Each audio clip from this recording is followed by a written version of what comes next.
So why does the internet hate Chris Brown? What's he done that's so bad? Well, let's talk about it. So you all know this guy, his name's Chris, and this story starts when he's 19, and he's already a famous singer at this point, and he's legitimately a very talented guy. And during this period, he just so happens to be dating another famous singer, this woman, Rihanna.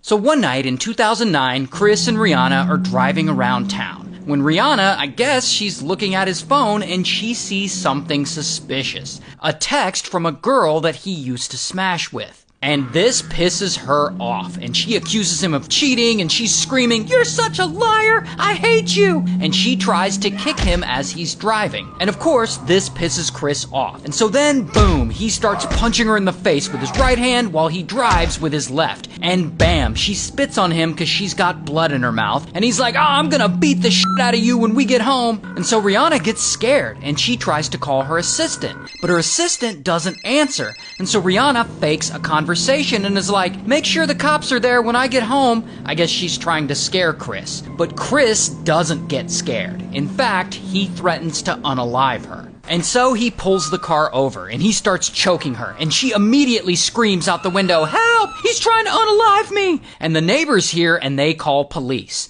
A few hours later, bam, Chris is arrested. Brown was arrested February 8th, just hours after he was accused of beating Rihanna. Now, of course, this news blows up because they're both so famous. In fact, it's one of the biggest news stories of that year. And photos of her face all beat up, they leak, and they're brutal. And the platforms, they don't allow me to show pictures of domestic abuse, but, I mean, you can Google it, it's really bad. And so anyway, Chris ends up going to court, and he takes a plea deal, and he gets 5 years probation. And to try and rehabilitate his reputation, Chris releases a public apology. "I am very sad and very ashamed of what I've done.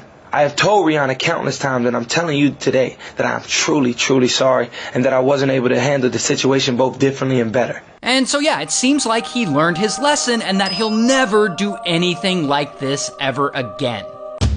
Until... oh no, it turns out old Chris has quite the anger problem. Because 4 years later, it's 2013. He's now around 24 years old. And he's still on probation for beating up Rihanna. And one night, he's in a parking lot, and I guess singer Frank Ocean is there? And Frank and Chris, they get into some kind of argument over a parking space. And this argument gets heated. And it gets so heated that, pow, Chris allegedly punches Frank in the face. And then it kind of turns into a big group brawl. And apparently Sean Kingston is there watching it all. So, you know, shout out to Sean Kingston. Beautiful girls. Now, lucky for Chris, Frank Ocean decides